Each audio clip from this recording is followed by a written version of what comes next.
Welcome to Marrakesh, 47. I was back in Marrakesh, ready to deal with a couple of targets who were clearly overdue for some karma. First, I grabbed Diana's gift, dart gun, and a wrench because why not? Then I picked up a brick, the universal tool of persuasion, and headed into a carpet shop. I had forgotten a suit, but luckily, one was drying on a rooftop. Because apparently, rooftops double as wardrobes now. Naturally, the headmaster was hogging it, so I gave him a little brick therapy and cleaned my suit along with a key from the table. Now that I was in the suit, I could finally concentrate. I pulled out the dart gun from my pocket and tried to scale over a ledge. Meticulously, like the true assassin I am, I jumped between ledges and took aim at a military officer who was busy shouting commands at his subordinates during their workout. Feeling generous, I decided to help him stay in shape by sneaking some laxative pills into his system. I then scaled down a pipe nearby, taking aim at two guards who had clearly overstayed their welcome on this planet. With precision and zero remorse, I dealt with them and quickly ditched my suit, swapping it for a guard outfit to blend in like the master of disguise I am. Rifle in hand, I bolted towards a nearby hole in the floor, ready to drop down and reach the ground, because nothing says subtlety like a man with a rifle sprinting through a military base. Next stop, the director's office. I casually stroll through a playground that's practically bursting with ammunition.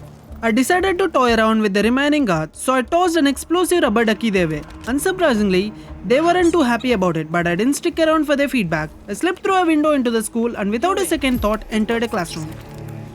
There, I triggered the ducky, turning those boring guards into smithereens. The puking military officer finally caught on to what was happening, so I did him a favor and put a bullet in his head. With him gone, leaving his uniform unused felt like a little waste. Plus, it was practically begging for a second chance at life.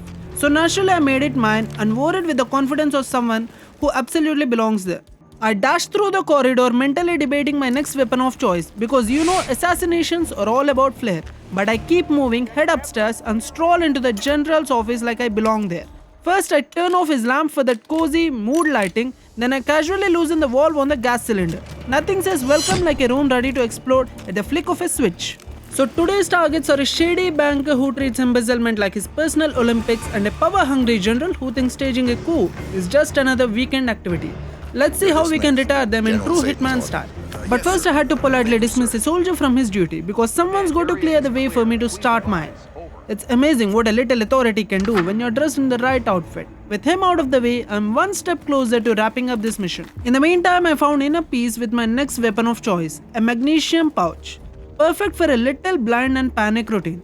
The plan? Send the general running to his office and straight into my beautifully rigged explosion. But when he finally starts ascending the stairs, I toss the pouch right at his feet, expecting chaos to follow. And oh, chaos followed, just in the wrong direction.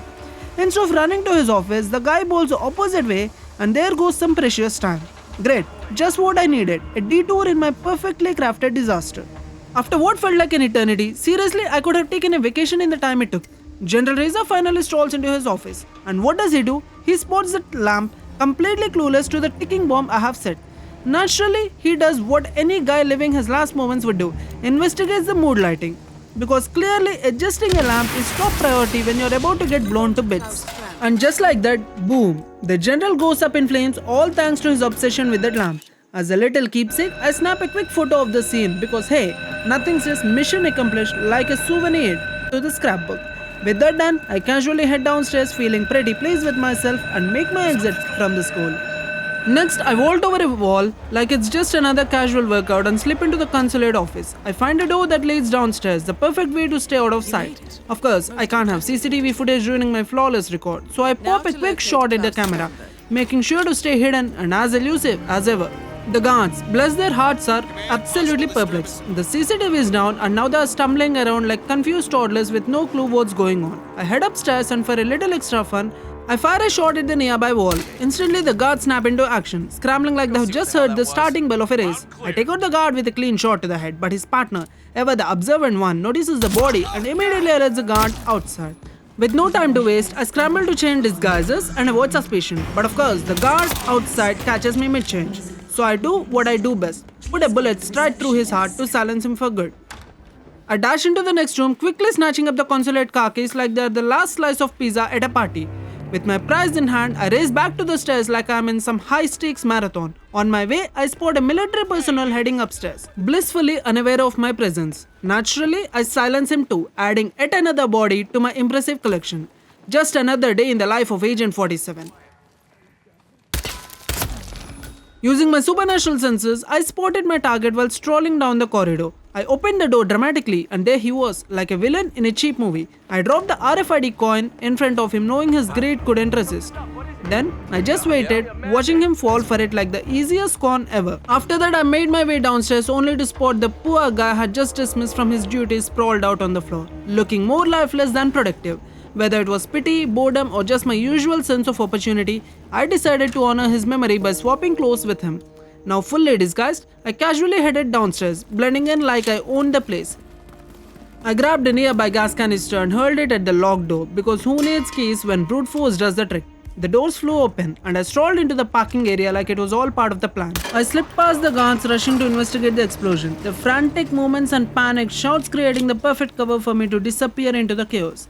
They were too busy trying to figure out who or what was responsible for the commotion to notice me calmly strolling past them, looking every bit like I belonged there. The stolen uniform paired with my practiced demeanor let me melt into the crowd effortlessly. Roaming the area, I spotted another gas canister tucked away in a corner because clearly they love leaving these things around. I quietly placed the RFID explosive on the stairs, then picked up the canister without anyone noticing it. Feeling extra slick, I headed inside, casually aimed at the fire alarm and took a shot at it.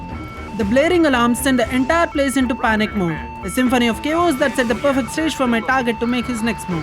Guards scrambled like ants, shouting orders and rushing to secure the area, completely oblivious to the real threat, casually navigating through their disarray. I found the perfect vantage point where I could watch the whole drama unfold like my very own action-packed reality show. With my camera ready, I sat back and waited for the chaos. Sure enough, there came my target, sprinting for his life, looking panicked and stressed out of his mind. As he darted through the crowd, I snapped a perfect shot of him in full-blown panic mode.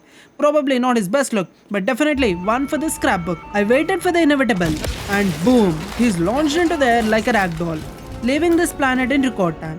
1 second he's panicking, and the next his history. Mission accomplished, with a little fireworks show to top it off. Naturally, the explosion piqued the nearby guard's curiosity, and I could practically see the gears turning in his head. Not wanting to stick around for his questions, I decided to drop him dead. Just a quick tidy job to keep things quiet. With that little hiccup dealt with, I casually started making my way to the exit, feeling like I just aced the most thrilling game of the cat and mouse. And that's a wrap from Marrakesh. It's all about the chaos, dark humor and absurdity. If you enjoyed it, like and subscribe for more. See you in the next one.